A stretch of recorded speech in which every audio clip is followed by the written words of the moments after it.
When it comes to defense, Europe is also a giant, but a sleeping giant. Together we are Europe's defense community. Member States, with all their militaries, High Representative, European Defence Agency, Commission, industries.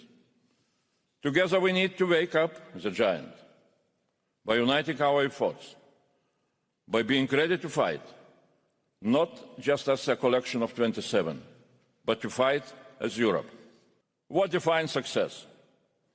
First, getting the capabilities we need, but also a more integrated European defence industry, working and learning from Ukraine, jointly developing our defence, and building a strong Europe.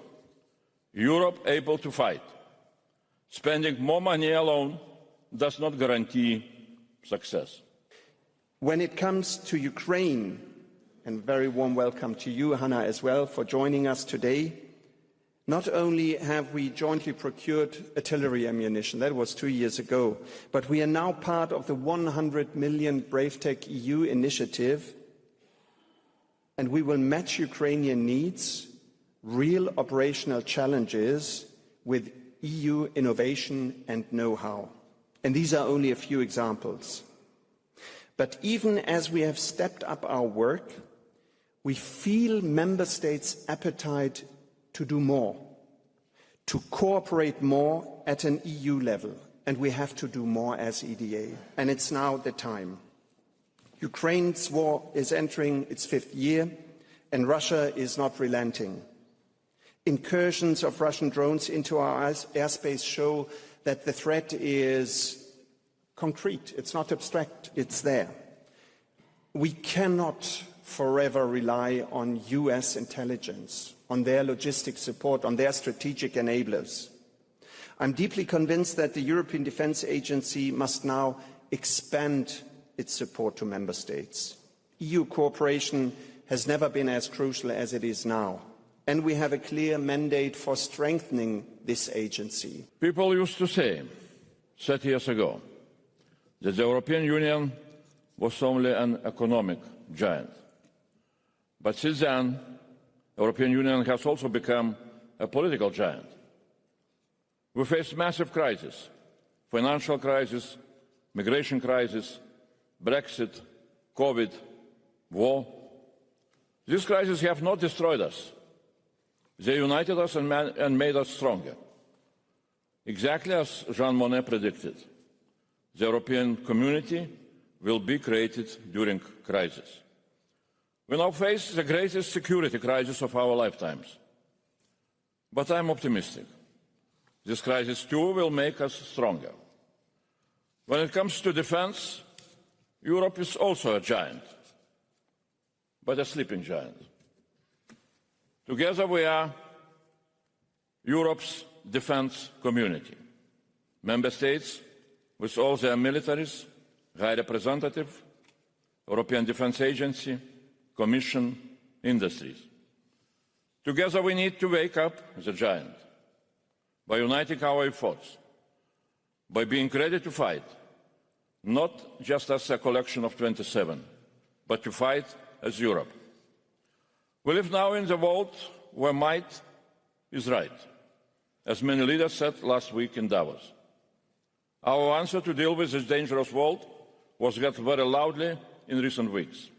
European independence, European autonomy, more European responsibility for our own defence. And the US National Defence Strategy, published last week, said very clearly, their strategic priority is the Indo-Pacific and the Western Hemisphere. And they expect us, Europeans, to take responsibility for Europe's conventional defence, because they, the Americans, will diminish their presence on the European continent. And for us, Europeans, it means that we must very rapidly build our independence. Independence in defence, without delays and without excuses. To be clear, independence does not mean alone. Independence means together.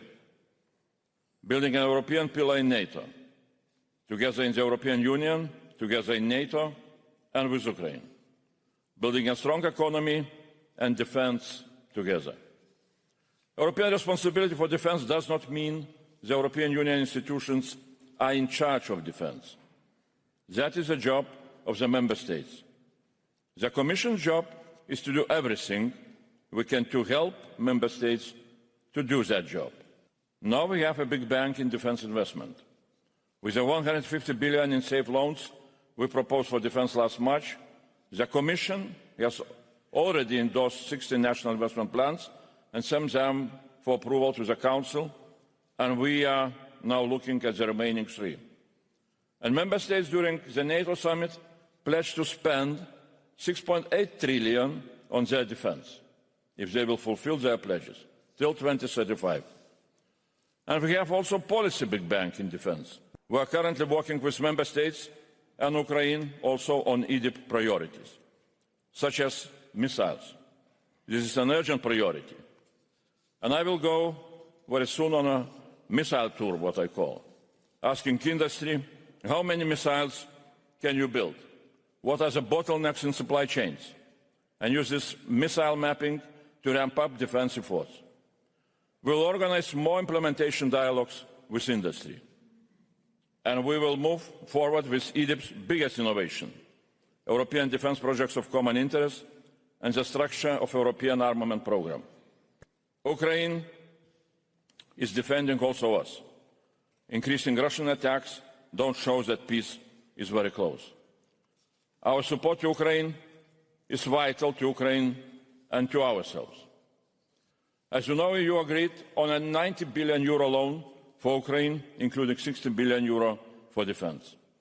Now I am working very intensively with my services and the Ukrainians to get ready for implementation starting from April. And we count on the European industry also to get ready to respond to the Ukrainian needs.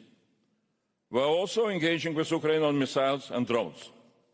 Soon, we will set up the drone alliance with Ukraine. So, as Commission, we have created many opportunities for our defence and will continue to create them. But 2026 will be the year of delivery for defence readiness. What defines success?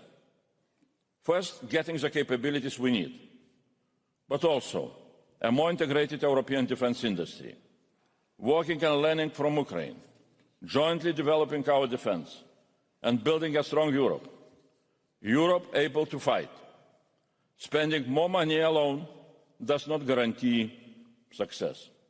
The famous British economist and historian Adam Tooze recently pointed out, in the last 10 years, Europeans spent 3.1 trillion on defence. And the results? Are we ready today to defend and deter Putin? As Adam Tooze says, quantity does not automatically bring quality. I want to warn here today for one big danger. Most new money will be national. So the temptation will be to spend only national. That would be a big mistake. That would only increase fragmentation, only increase our dependency on third countries, because we shall continue to procure outside of European industries. Staying only national means staying fragmented. Fragmented industry, small contracts, limited production capacities. More money, but no production growth, would only increase prices of defence products, increase inefficiency, increase waiting times for product delivery. Of course, possibly it will increase also market value of industry shares, but it will not increase our defence readiness and defence independence. So what will? We now need the Member States to show leadership to develop European defence, European leadership, to be ready to fight as Europe. Member States set priorities for their defence, but we need Member States now to set out not only national priorities, but also European priorities. Member States do a great job in capability coalitions, but some gaps are so big they can only be filled together.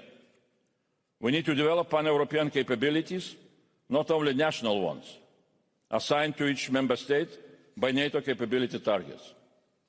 Pan-European capabilities, like the strategic enablers, we now critically depend on America for, like strategic airlift, air-to-air refueling or missile defense, space intelligence data or surveillance, command and control capabilities.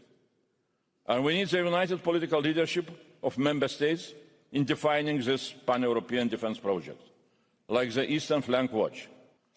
To succeed with such important projects, it's important to take swift, coordinating decisions on the highest political level.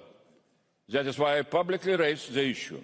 Maybe we really need to establish an European Security Council, which was originally proposed by Macron and Merkel back in 2017-2018, to coordinate and to lead us in this major transformation of European defence.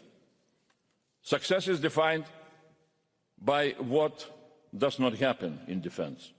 Putin not testing us, Russia not attacking us. We have no right to fail.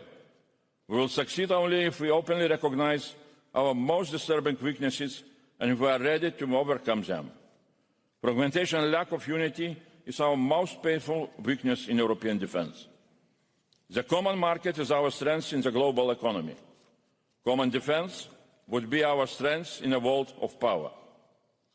In a world of giants, we too must become giants.